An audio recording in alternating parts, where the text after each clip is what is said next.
Nah, jadi walaupun dia miskin tapi imannya kuat, tuh rumah tangga itu aku bilang. Katanya gara-gara ekonomi dit. Nah, makanya banyak orang cerai-berai.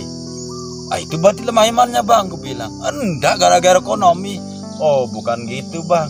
Kalau orang beriman, dia kuat, teguh prinsip, akan kokoh selalu. Nggak makan dia tetap bahagia sama anak istrinya. Apapun ceritanya, itulah orang beriman bang. Bilang. Tapi dia ngeyel. Jadi nggak ada orang taat sama nggak taat, aku bilang. Apa artinya taat itu, aku bilang. Coba abang jawab dulu, aku bilang. Diam dia. Ibadah nunggu ekonomi katanya tadi. Katanya kuncinya itu ekonomi. Kalau ekonomi itu mapan, orang akan bahagia. Nggak ada cerai-cerai berkelahi segala macam. Oh enggak gitu, salah bang. Kan pemikiran sendiri. Nah makanya ya hukum manusia perbedaannya di sini.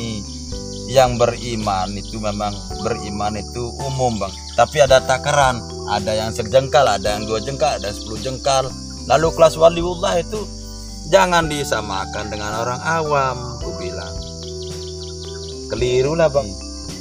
Waliullah itu bang, udah dunia ini nggak dihiraukan sama dia, nggak ditolehnya.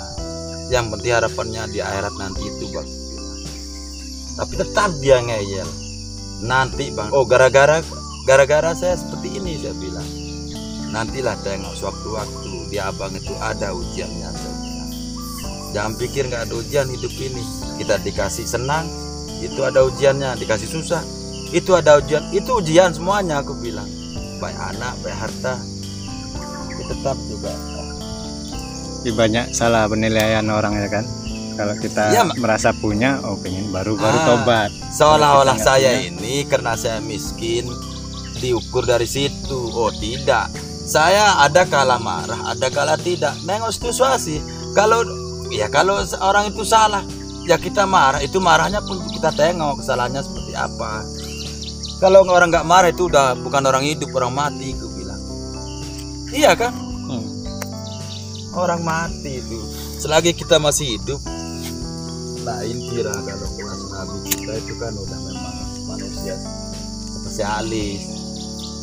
Dan memang diciptakan Allah untuk di muka bumi itu pencerahan.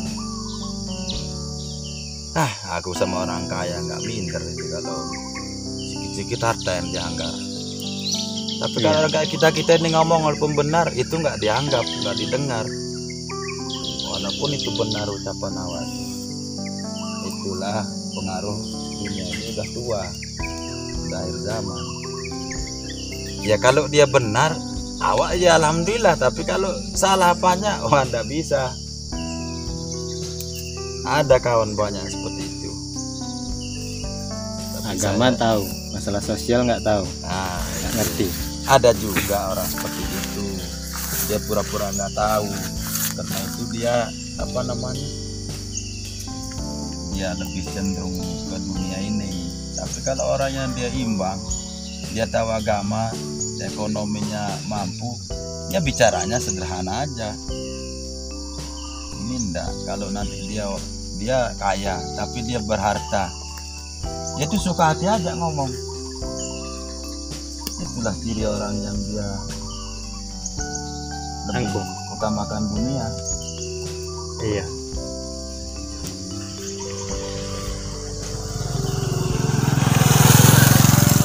Kalau saya padanya, nggak ada mau sama anak, mau sama istri, mau sama orang. Kalau saya benar, insya Allah saya jawab walaupun cuma hanya omongan. Kalau salah cepat-cepat bilang salah, ngaku, minta maaf. Tapi kalau orang itu udah nggak mau maafkan, ya udah kita ladeni juga. Gitu aja Jali. Yakinlah kalau kita mengaku udah salah, nah, terus orang itu nggak mau, ada jalan untuk kita. Betinju pun tengok aja menang, iya walaupun kita salah. Karena kita udah mengaku kesalahan kita itu. Iya. Makanya kalau diantara memberi maaf sama minta maaf, mana yang lebih mulia di situ? Lain kira kalau uang, kalau berupa materi lebih mulia orang yang memberi daripada yang menerima. Tapi kalau di segi maaf lebih mulia, dimuliakan Allah yang meminta maaf daripada yang memberi maaf, karena dia mau mengaku kesalahannya. Kadang-kadang orang keliru. wah dia orang miskin, dia salah, dia minta maaf sama aku enggak. Nah, di situ udah murka Allah secara nggak langsung sama dia. Tapi manusia nggak tahu. Ya, betul. Bukan spontan seperti sapi taruh racun terus langsung mati. Enggak. Allah itu banyak cara, banyak jalan caranya menghukum hamba-hambanya.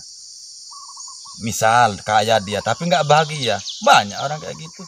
Kaya pun dia nggak bahagia, untuk apa? Banyak. Kebahagiaan itu tidak dari segi ekonomi atau harta banyak, enggak. Itu kuncinya hati adem tentrem, penyabar lah. Tapi ngomong-ngomong, awak bilang penyabar, penawak kadang-kadang ada juga remnya itu belum. namanya karakter manusia kan beda-beda. Jangan disamakan. Kan ada juga ucapan yang bertelanjang sama yang pakai hijab kan. Artinya kan omongan yang memancing-mancing apalah, nafsu buruk lah kan. Itu udahlah, ini hajar aja, ini nggak ada orang ini, padahal di sekelilingnya ada malaikat. Nah, terus Allah selalu tahu. Kalau kita ingat situ, mudah-mudahan nggak jadi hal yang tidak diinginkan itu terjadi, nggak akan jadi. Agamanya untuk topeng. Iya, contoh sebelum mencuri atau ganggu anak istri orang.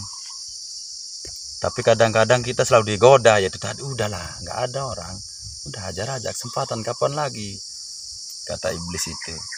Ya kalau udah dia senang berjoget, naik pangkat dia. Nah, yang rugi, yang nyesal terus kita setelah itu. Udah tinggal penyesalan. Tapi kalau tobat sungguh-sungguh, Allah pun menerima. Walaupun dosamu seluas bumi dan lautan, seluas itu pula pemaafan, pengampunan dari Yang Kuasa. Tapi sungguh-sungguh jangan diulangi perbuatan yang buruk itu. Kalau diulangi terus, itu tobat apa namanya itu? Tobat sambal, tobat palsu lah. Sambal pecel lele. Mempermainkan ucapan dia sendiri. Itu tadi, ujian itu selalu ada.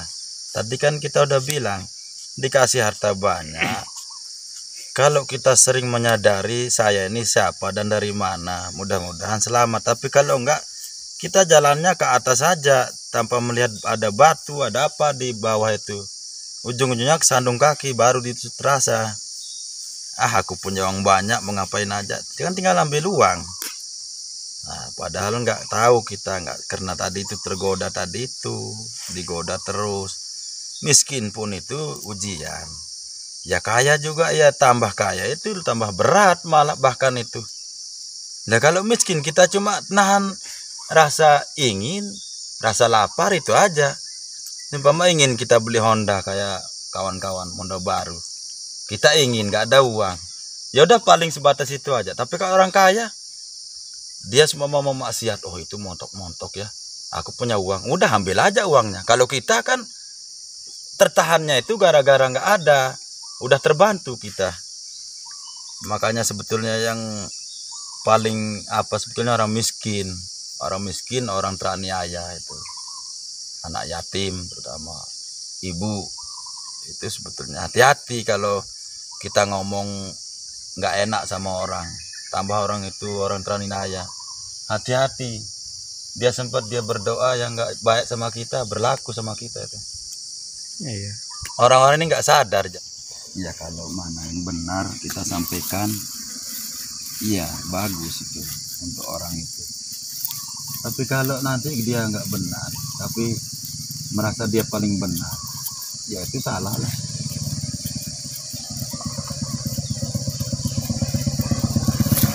Pak,